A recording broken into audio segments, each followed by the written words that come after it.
I wake up very early in the morning to study and to just meditate, spend time with myself and think about life and refresh my own good soul and figure out a good way to do good today and in each moment of life. It's so precious to be able to just be a good human being and do good in good community and have good friends and make good progress in whichever way possible. My name is Simba in Halifax from Kenya. Simba in Halifax from Kenya. I live in Halifax, Nova Scotia, province of Canada, the south end of Halifax, close to St. Mary's University. And I went to St. Mary's University and to Dalhousie University and Eastern College and a couple of other places that I studied in Kenya and in Asia, in India, in Gujarat State, and Baroda University, and other places that I studied. I also study throughout lifetime. I've always been like this since as a child. I love to read. I love to learn. I love to look out for good opportunities to bring out lively, good experiences of human true loving kindness. My professor called Professor Ian McAllister wrote this pamphlet right here. And he gave it to me about a few days ago. His name is Ian McAllister. And he gave me this pamphlet to study because he's an expert in economic development, and he taught me over 25 years ago. And now he's been. I'd like to give him an acknowledgement from his own acknowledgement of the work that he did with the Red Cross. You can see he did work with the Red Cross here in the Red Crescent. And he said, what is a Red Cross and a Red Crescent project? And he wrote about the project identification, project preparation, project negotiation and financing, project execution, project approval, and operations monitoring of and operations evaluation, follow-up, and institutional memory. So creating a good memory of the project and memorabilia and memorable events or achievement and success of the project. So each and everyone's life is like a project, and it's up to each one to figure out how they can do good in their life and use the opportunity each moment to do good. This is just my own perspective of it. I try to do good in my own way. So let's do good and give Ian McAllister acknowledgement and gratitude for the good, consistent and constant and very, very, very, very, very compassionate encouragement that he's been giving me over the 25 years and more than 25 years that I've been here in Canada, in Nova Scotia, in North America, and in Halifax and in SouthEnd Community. It's a good community. It's a friendly community. There's a very good support system here in Halifax, SouthEnd Community of Nova Scotia province, Canada, and North America, and in the whole world in general, in each and every continent, in each and every country, each and every community or territory or kingdom or whatever aspect of a global society, there is international community and just universal, with the inalienable universal human rights, freedom and dignity of everybody. First, respect yourself, respecting each one's self. So in African culture, we talk about the philosophy of Chamge. Chamge means, it's very similar to Ubuntu that Desmond Nobel winner, Reverend Desmond Tutu, Bishop, is a spiritual person, Desmond Tutu talked about. It's called Ubuntu. and it's called love, or in Tanzania they call it ujamaa. Ujamaa means working together as a community. Ubuntu, I think, is joining hands together or something like that. It's a South African version of it. And in my community, we call it chamge. Chamge means love yourself. Love yourself. So it's the original African or human, original human philosophy of true love and kindness. Just working together as a person, as body, mind, spirit, and all the resources around that are universal, that are available for each and everyone to be able to actualize their true human potential. So it's up to each one to figure out themselves and yourself, ourselves, myself, and to acknowledge the wonderful things that are available in society and figure out how to do good, and be healthy and wealthy, and with that prosperity, then help others to prosper too. And then that way the community has a good foundation of health, wellness, and prosperity for each and everyone, and uplifting even especially the least, the poorest of the poor, whom Mother Teresa called the unwanted in society, and she said they are the most precious in society. So this is the kind of work that the Red Cross does, helping the poorest of the poor, and the Red Crescent Society projects here, and that Ian McAllister studies, and he's done a lot of projects in around the world, and he's a well-reputed professor in Dalhousie University in Halifax, Nova Scotia province of Canada. Anyway, my professor, I am grateful. I have gratitude for the good things that he's been able to do, and also the amazing people that he's met. You can see he's met so many people around the world, and that have given him useful suggestions, same as he gives me useful suggestions on how to draft.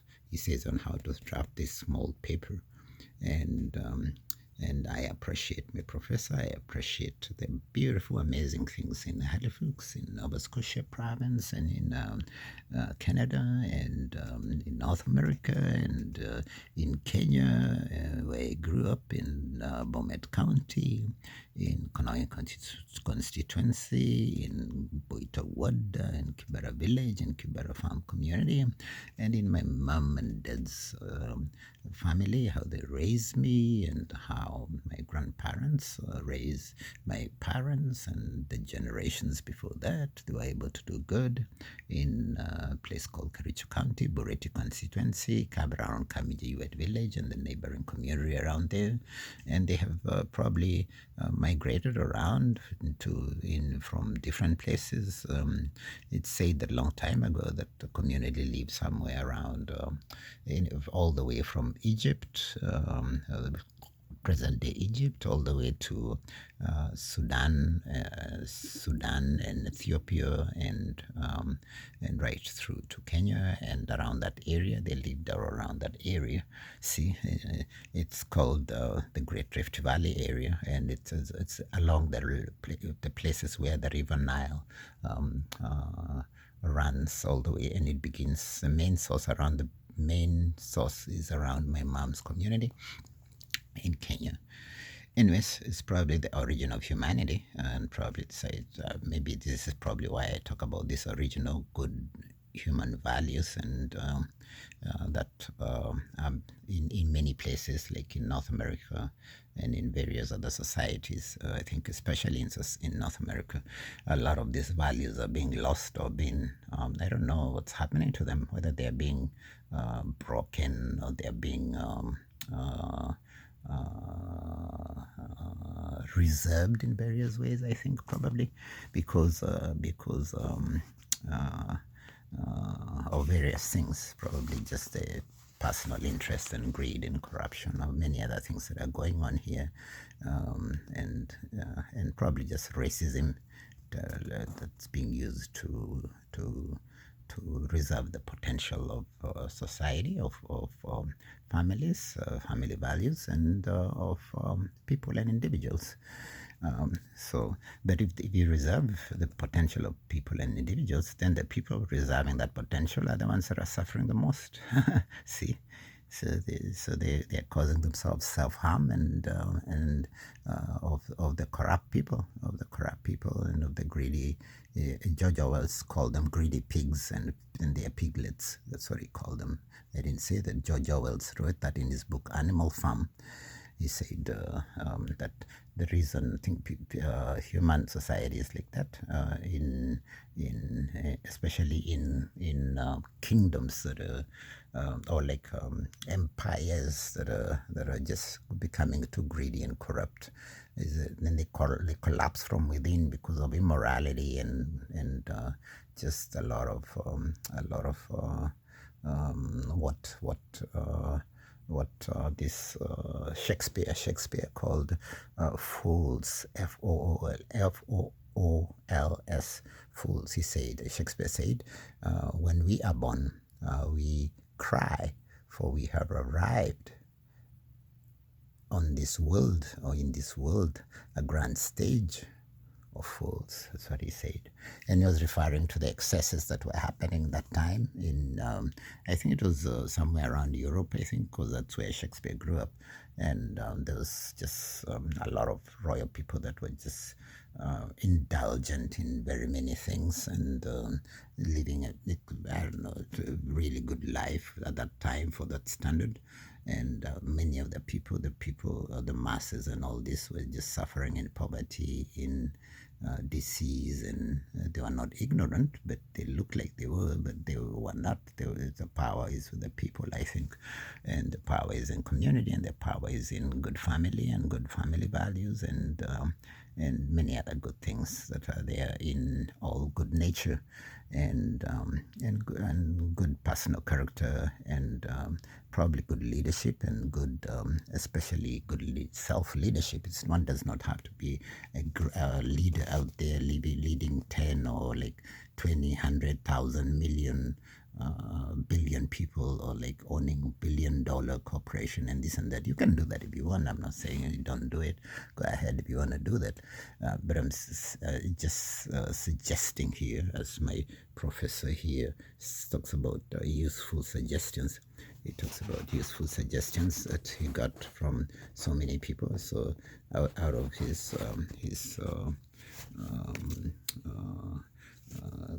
guidance and counseling, and just the things that he had taught me, good lessons that I've learned from my professor, I would suggest that that it is important to be grateful for the little things we have, for the amazing things that are there each and every moment of each and every day. It's an early morning today. Like I said, I wake up very early and I do my morning study, my morning meditation, my morning it's kind of like a prayerful moment, but it's not like I ain't no religious person or anything like that. I'm just a simple, ordinary, good human being looking at something called feasibility, the feasibility and design of my own life and the projects that I want to work on. So, and I have this organization that I started when I was homeless on the street. It's called Smart Community Business Development Projects, and that's what I work on. And we have a team called Smart Community Outreach Team that is helping to do good work here and there. A very good support system. We have good lawyers. We have good people working in that work in real estate. We have good marathon runners. We have good, including here in Halifax. There's so many. There's like Luke McDonald. That's a really good marathon runner, and he's very kind-hearted. He donates shoes to. He used to own a store, partner, I think, on a store in Queenpool Road here in Halifax. And he's amazing, very caring person. He goes to Kenya to run there too sometimes. There's another gentleman also that lives in the South End. I think he's in real estate, or he's a lawyer, or he's something like that. And he's a good friends of mine, very good people that are caring. And a gentleman that he lived here in Halifax, and he works in the military now. He's a military officer somewhere in the Canadian military in what do you call it? I think it's in British Columbia now, and he's with amazing marathon runner, amazing young man. He's an amazing young man, and so that one works in BC. And amazing people. I have retired friends that are teachers, and retired friends that are former people working in the government, and also people that are still working in government, working in non-profits. As here in the community, we got people working in non-profits, got retired people that are helping in the volunteering in soup kitchens, or like feeding and helping the homeless, the vulnerable people, and things like that. So there's so many ways. There are people that I have friends that are professors, that are teaching in St. Mary's, teaching in Dalhousie University. It's a very good support system here in Halifax, Nova Scotia, province of Canada, and in any other community around the world, including in Kenya. We've been collaborating with Professor Josh Kibet Keino, who is a Vice Chancellor of Administration in Kabianga University, and is helping to support the youth there.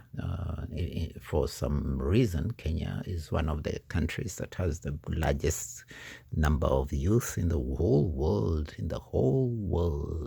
and also has the largest amount, I think, of fresh water remaining in the whole world. There's a lot of fresh water still around the world in other places, including here in Canada and in South America, and in places like Bangladesh, and in places like Papua New Guinea, around areas like that are still amazing, and in areas like far around Russia area, places like Siberia, places that have not been contaminated by human activity or whatever. But there are places also that have been that have had a very toxic effect, like Chernobyl, where there was some kind of nuclear meltdown or something like that. There's Bhopal in India, where there was a problem or an issue with a battery, or like some kind of industry there that caused a lot of toxic effect in the community. And other places like Hiroshima and Nagasaki, where there was like an explosion of some kind of nuclear whatever that was created by some corporations for profit, and was used in the war. And I think there were some scientists that were involved in that, including people like Einstein and other people like that, and various other people. I think Oppenheimer and other scientists or people like that. So there's so many things that are challenges to humanity, but on the other hand, it's there's also the knowledge and understanding, and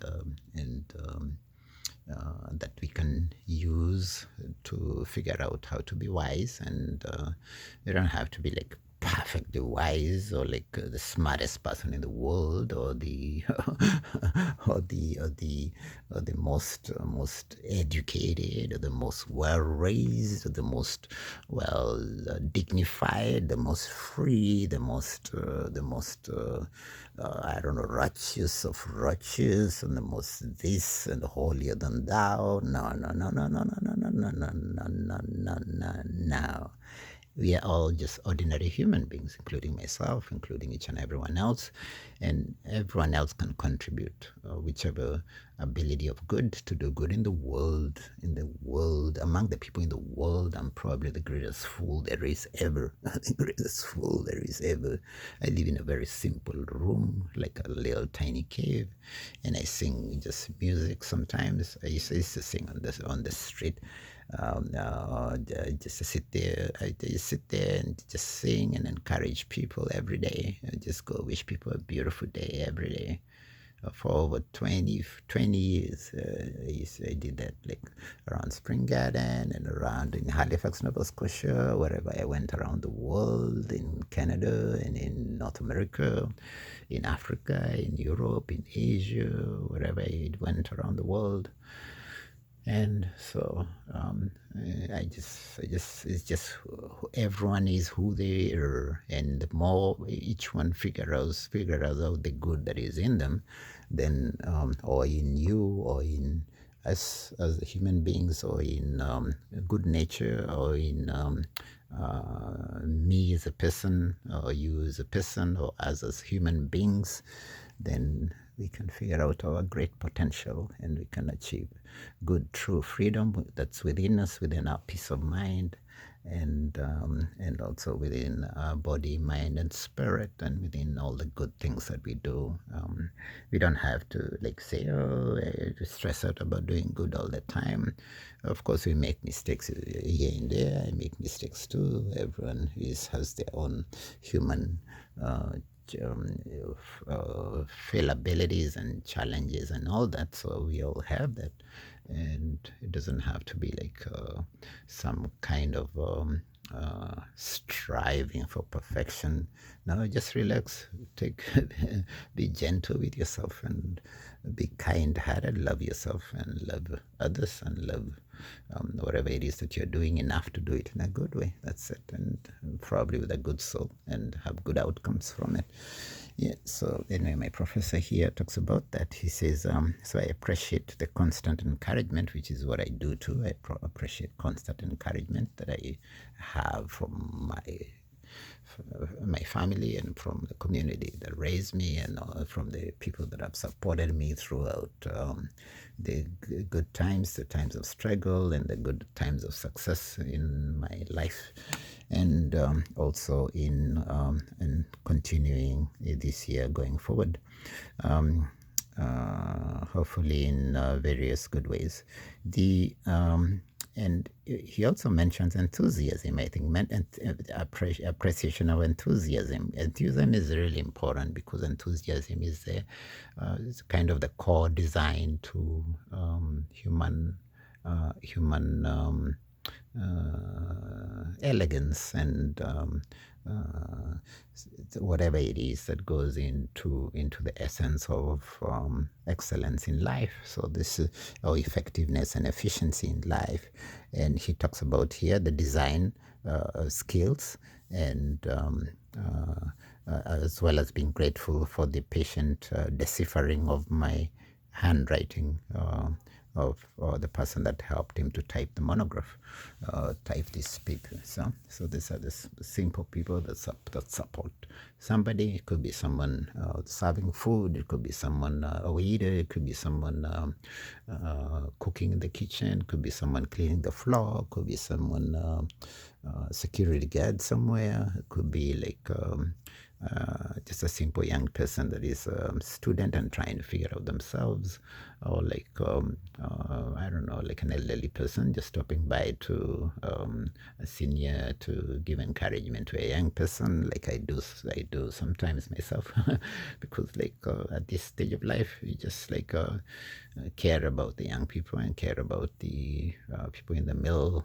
stages of life, and also care about the elderly people, and care about the people with disabilities, and care about just the way the world is, and the way the world is going, and the way the world is going to be, and things like that. So because there's this self-reflection that's going on in these stages of life, and figuring out what is amazing, what happened here, and just reflecting on life experiences and things like that. And hopefully within that we have aspects of wisdom, or like understanding and knowledge, and just learning from each other, as to what the beauty of life is all about, and what life and the amazingness of great potential is all about, and having gentle, good presence, and figuring out what it is that I can do, that you can do, that we can do as human beings, and hopefully working together, and joining hands together, supporting each other, with those that want to be caring and supportive, and those that come from good families, and those that have something called true loving kindness of whatever level and whichever type. And also, there would be some that go even further and are compassionate, like my Professor Ian here. And he cares about people from all over the world. He's educated so many people. His name is Professor Ian McAllister. And he's educated so many people, so many people, and he's helped in very many disaster situations and programs and things like that. Even before I met him in the year 2000, I think around there. I think maybe like 1998, 1999 is when we started communicating with him and the Department of Economics of Dalhousie, and then he helped me get my admission to Dalhousie University, and with the whole team of Dalhousie, of course. It's not just him as a person, and then the Canadian Embassy and all the Canadian federal government and all the people that work in the High Commission of Canada in Kenya helped me or gave me the support and whatever good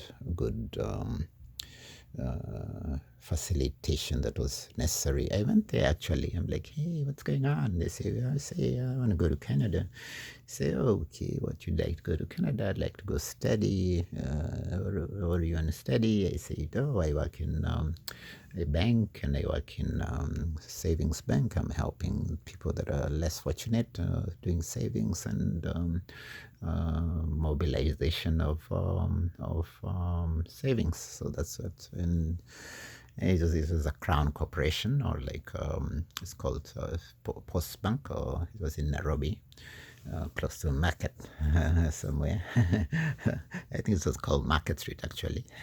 That's where he was. So I worked there for a long while. I think a couple of years, 5, 6, 7 years or so, or something like that. And my boss was called Sarah Serem. Her husband was a general or something like that in the military of Kenya, and the military of Kenya collaborates a lot with the Canadian military and many good allies around the world. Anyways, so the British military and all that. Anyways, so that's how the story worked out anyway.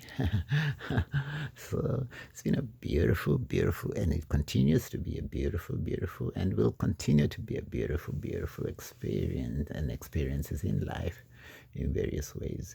It's wonderful, and to have that good, true freedom that is within. It's within.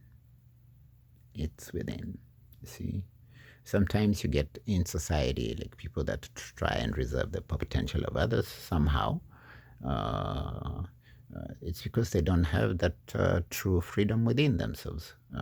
Or they're trying to be bullies or to be greedy or corrupt or racist or like this and that, or like to steal, kill, and destroy and harm this and the other and others. See. So there are all kinds of people in the world. So they are there. So you can't say they're not there. They're there, but focus on the ones that is leave them alone. The ones that are bullies and greedy and corrupt and racist and all that, leave them alone, because they're just operating in a very narrow-minded frame of mind. And they would also probably bully their own families, their own parents, their own brother, sister, their own community, their own this, their own the other, and they just want to probably take advantage of this, and I don't know, and they just spend a lot of time hanging around trying to mind the business of others and this and that, or like who knows, or they'll be used by other bullies. See? But so instead, let's be good human beings. Instead, let's be amazing. Instead, let's do good. Instead, let's learn to have true good freedom that's within you, within everyone, ourselves, and within me, and within all good human beings. Thank you so much. My name is Simba in Halifax from Kenya, and blessings. abundance in overflowing blessings to each and everyone in the world and their families, and anyone with a good soul, with good intentions, and following a good path, and making an effort to do good in society. And I appreciate constant encouragement. If you want to support me, thank you very much. If you don't want to, that's fine. And blessings to you and your family. Thank you so much. Thank you. Thank you.